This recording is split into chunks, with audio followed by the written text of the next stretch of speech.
HRC.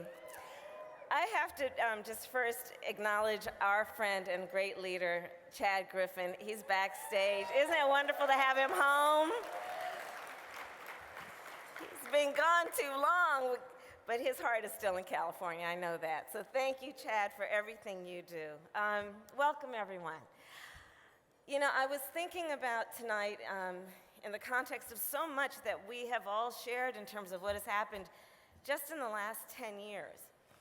And I was remembering where I was almost 10 years ago to the day, well, last month, 10 years ago on February 14th, 2004. As many of you may know, at the time, I had just been elected District Attorney of San Francisco. And so February 14th of 2004 was a Saturday. And I was actually scheduled to come to Los Angeles to spend my Valentine's here. And I was on the way to the airport, and you know, I have security with me, so we're driving and on the way there, and I said, we have to stop at City Hall. I really need to go by and just go to City Hall. And so we drove up to City Hall in San Francisco on February 14th, 2004. And it was an incredible sight. City Hall in San Francisco is a beautiful building architecturally. It occupies a full city block. And wrapped around this block and beyond were families, children, people of all sizes and ethnicities and race and age, balloons, teddy bears, with an incredible amount of happiness. You could feel it. There's something about chemistry and physics that makes an emotion palpable. You can feel it. And so I arrived at City Hall, and I said, I've got to be a part of this. I have to do something. And I got out the car, I jumped out the car, and I walked up the steps, and Mabel Tang, who was the assessor at the time in San Francisco, so she said, Kamala, you got to come up here and help us. We have all these couples, we have to marry them. So I walked up the front steps of City Hall, and I performed marriages that day. And it was an incredible, incredible, incredible experience. And then, as all of you know, in August of that year, the Supreme Court rendered those marriages void. And so I remember then giving a speech for HRC in San Francisco in July of 2005. So by this time, in July of 2005, there had been a presidential election. The court did what it did in terms of voiding those marriages. And we were all feeling a bit down. And a lot of us were feeling kind of small. And I remember the speech that I gave that night. And the speech that night was about what I think it means to be a patriot. And so we talked about the fact that there are probably two definitions of what it means to be a patriot. There's the definition that says that you defend your country, whatever it does. And then there's the kind of patriot that we all are. The kind of person that fights for the ideals of their country. And that's what we were doing at that moment in time. Even though some wanted to suggest that this movement was about subversive tactics, this was about going against the grain of who the country is, we knew HRC was an incredible leader and saying, no, this struggle, this movement, this fight is about fighting for the ideals of our country and believing in the ideals of our country.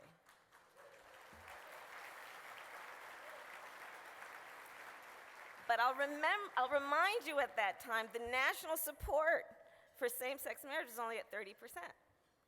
So then, fast forward, and we go, Prop 8 was passed. Bad, dark day in California in November of 2008.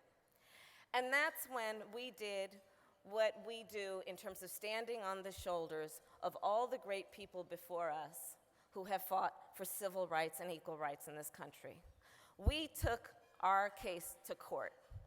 We formed a coalition of people, banded together, understanding that we will fight in the streets, we will be loud, and we will also take advantage of all the tools that we know are given us in the Constitution of the United States. And we took this case to court. And then, just taking you through a little history, my history of it, and our history of it, then there was an election in California for Attorney General, and there were two candidates. And there was one candidate that said that he would defend Prop 8. And there was another candidate that said she wouldn't.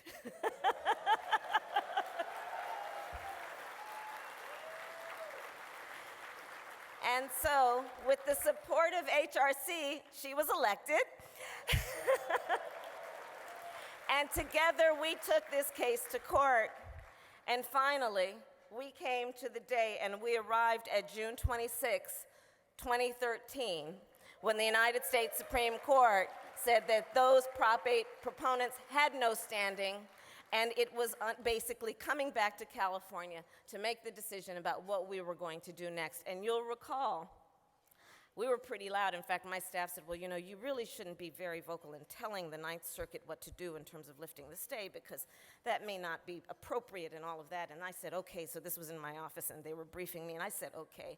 And we got out there in front of the cameras, and I said, the court should lift the stay immediately. And 2 days later, what happened? 2 days later, HRC, Chad actually called me and said, hey, come down to City Hall in San Francisco, because the court, the Ninth Circuit, has lifted the stay. And we'd like you to marry and perform the marriage of Miss Perry and Miss Steer. And that's what we did. And I have to tell you, so there we were. I was actually in my office at the time that I got the call. I was having a meeting with a group of folks in my office, and my assistant passed me a note and said, we hear that the Ninth Circuit is going to issue a ruling. We don't know what it was. We don't know what it is. So there we were, sitting in this office, you know, having a very important meeting, and no one was paying attention to anything. We were all wondering what was going to happen with the Ninth Circuit. And then the call came, and Chad called. And so we all walked down from my office, which is a couple of blocks up, to City Hall in San Francisco. And we arrived at San Francisco City Hall, and the place was quiet. You could have heard a pin drop. Because at that moment, nobody really knew what was happening. Those who were watching it closely, we knew. So then we all got to City Hall, and we went down to the clerk's office so that we could get the paperwork ready to perform this marriage. Well, you know, of course, what happened. The clerk wasn't ready for us. They hadn't figured out yet what to do with the forms. So there we were standing around, and it was an incredible thing. Chad was there. Cleve Jones was there. I mean, it was Bruce Cohen, an incredible group of people, all of us there figuring out and trying to figure out what was going to happen with these forms and get the forms together. And then, of course, you all may know, we got a call that here in Los Angeles, the clerk had said, well, we're not going to do these marriages. We've not heard from the state.